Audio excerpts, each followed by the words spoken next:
அனைவருக்கும் வணக்கம். திருப்பூர்லேருந்து எஸ் தியாகராஜன்.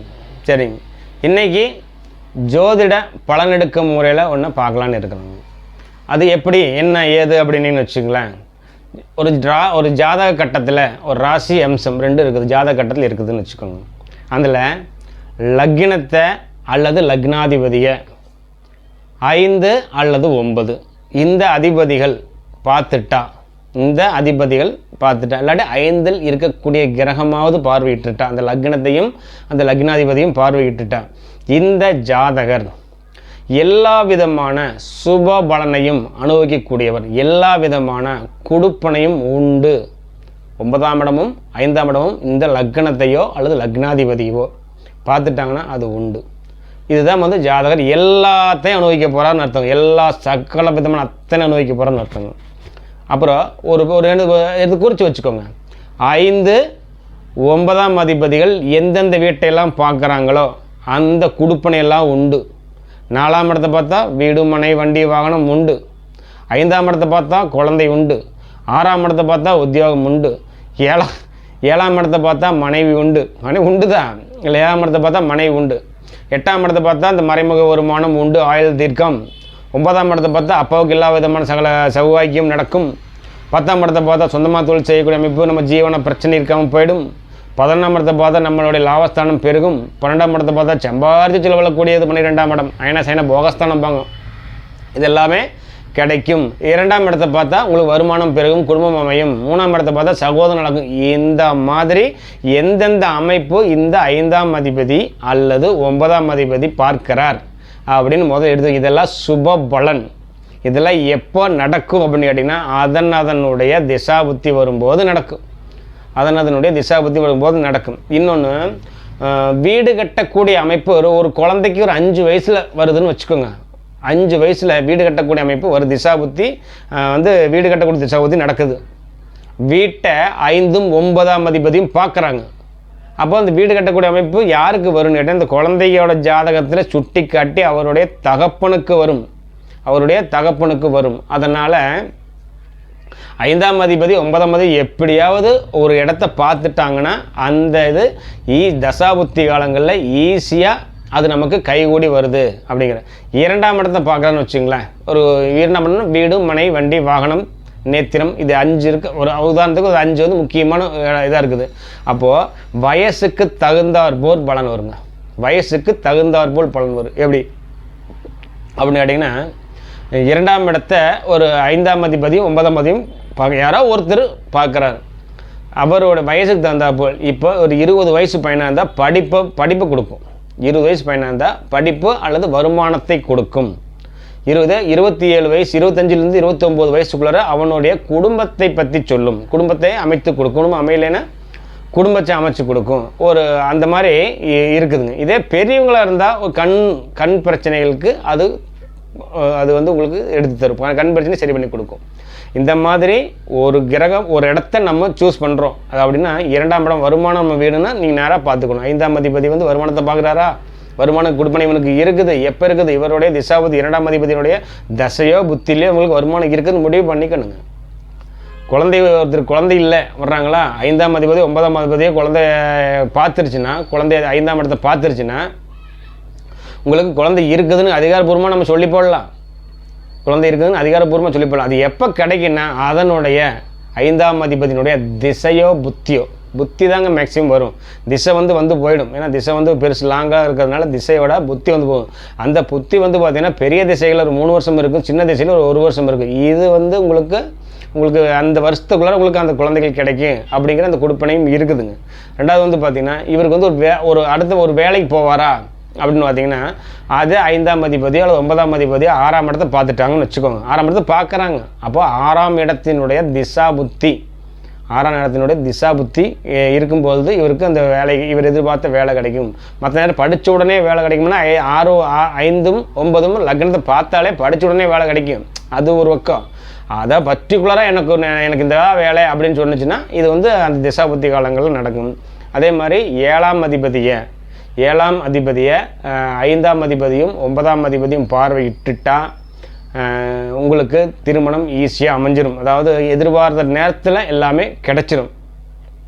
இதுக்கு எல்லாமே திசாபுத்திங்கிறது ஒரு காரணகர்த்தா தானே தவிர அந்த திசாபுத்தி தான் வந்து காரியத்தில் நடத்தி வைக்குது அப்படின்னு எல்லாத்துக்கும் தெரியும். ஆனால் அந்த திசாபுத்திக்கு முன்னாடியே உங்களுக்கு காரியம் நடக்கும். என்ன அப்படின்னா திசை வர லேட்டாகுன்னு சொல்கிறேன். புத்தி, அந்தரம், சூச்சம் இதெல்லாம் இருக்குது பார்த்தீங்களா, இதனோட அடிப்படையில் அது வந்து சேர்ந்துருமுங்க. அப்போது இதுதான் அமைப்புங்க. அதே மாதிரி 9ஆம் இடம், 9ஆம் இடத்தினுடைய தகப்பு அப்பாவுக்கு அது 9ஆம் அதிபதி சில நேரங்களில் வந்து பார்த்திங்கன்னா உங்களுக்கு ஒரு பாதகாதியாக வருவாங்க. 9ஆம் அதிபதி சிறராசிக்கு பாதகாதிபதியாக வர்றதுனால 5ஆம் அதிபதி தான் வந்து முழுமையான உங்களுக்கு ஒரு சுதந்திரத்தை சுற்றி பார்க்கக்கூடிய சுதந்திரம் தருவார்.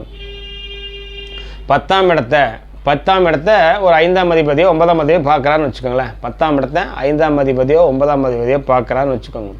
அப்போ என்ன ஆகும் அப்படின்னு கேட்டிங்கன்னா அவருக்கு சொந்தமாக தொழில் செய்யக்கூடிய அமைப்பு அவருக்கு இருக்குது, தூண்டி காட்டிகிட்டே இருக்குது.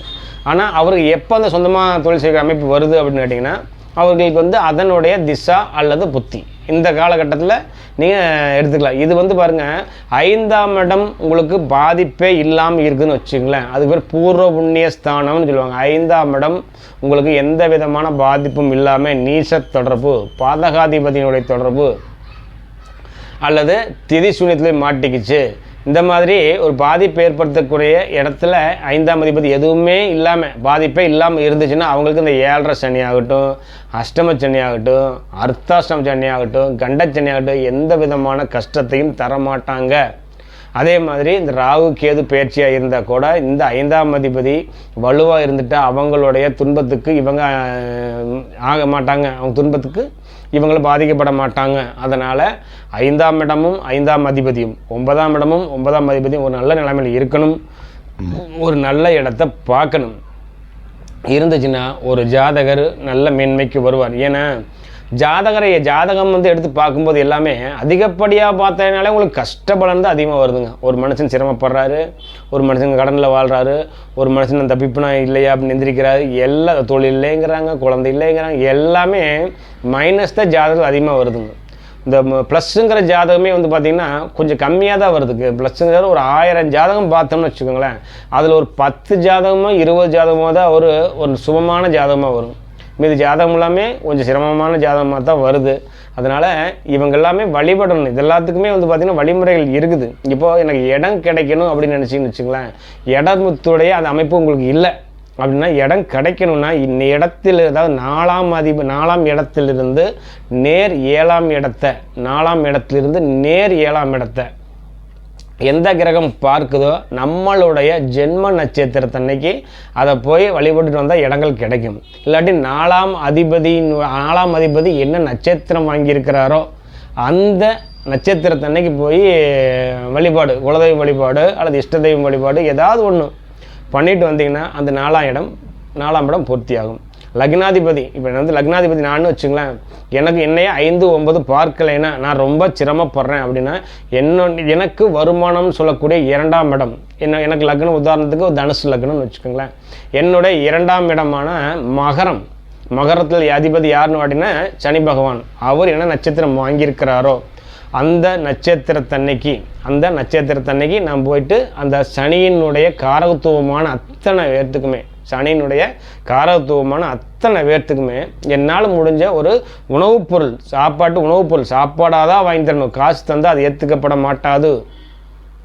உணவு அல்லது தண்ணீர் அல்லது ட்ரெஸ்ஸு, துணிமணிகள் இதில் ஏதாவது ஒன்று வாரத்தில் ஒரு நாள் முடிஞ்சா, மாதத்தில் ஒரு நாள் முடிஞ்சா, வருஷத்தில் ஒரு நாள் முடிஞ்சா இதை செஞ்சோம்னா நம்மளுடைய வருமானம் நல்லா இருக்கும், நம்மளும் நல்லா இருப்போம், நம்மளுடைய வருமானமும் நல்லா இருக்கும். இதை செஞ்சு ஒவ்வொரு லக்னத்துக்கும் நான் சொல்ல வரேன், தனுசு லக்னம் மட்டும் ஒவ்வொரு லக்னத்துக்குமே உங்களுக்கு இதுதான் அமைப்புங்க.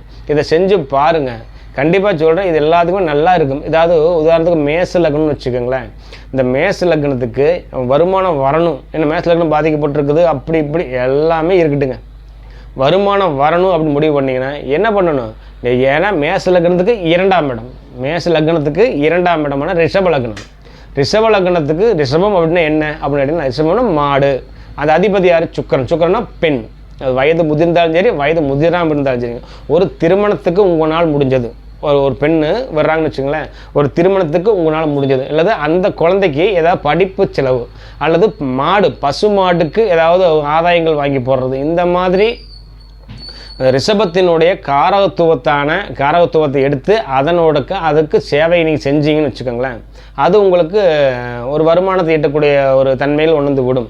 இந்த மாதிரி ஒவ்வொரு இடத்துக்குமே உங்களுக்கு இருக்குது. இந்த வீடியோ வேணால் அடுத்த பதிவில் தரேன். இந்த சப்ஜெக்ட் இந்த வீடியோ இல்லை, அதனால் அடுத்த சப்ஜெக்டில் நான் இந்த வீடியோ வேணால் தரேன். அது நான் பார்த்தது வந்து 5ஆம் அதிபதியும் 9ஆம் அதிபதியும் தான் இப்போ சொல்லிட்டு இருக்கிறேன். இந்த 5ஆம் அதிபதியும் 9ஆம் அதிபதியும் இல்லை, எல்லா விதமான யோகமும் இருக்குதுங்க. இவங்க பார்க்குற இடத்துக்கு அத்தனைக்குமே சிறப்பு இருக்குது. இவங்க பார்க்குற இடம் என்ன என்று பார்த்து ஆராய்ஞ்சு அதனுடைய வேலைகளை செய்யறதுக்கு தயாராகுங்க. அதில் என்ன உங்களுக்கு தோணுதோ அதை செய்யலாம். இப்போ நீங்கள் நினைக்கிறது அது அமையலை அப்படின்னா அதை பார்க்குறத நீங்கள் அமைச்சிக்கிற மாதிரி பண்ணிக்கலாம். இதான் வந்து இன்றைய ஒரு ஜோதிட ஒரு பலனெடுக்கும் முறையில் நமக்கு தெரிஞ்ச ஒரு விதி. வீடியோ பிடிச்சிருந்தா லைக் பண்ணுங்கள், ஷேர் பண்ணுங்கள், சப்ஸ்கிரைப் பண்ணுங்கள். நன்றி நண்பர்களே.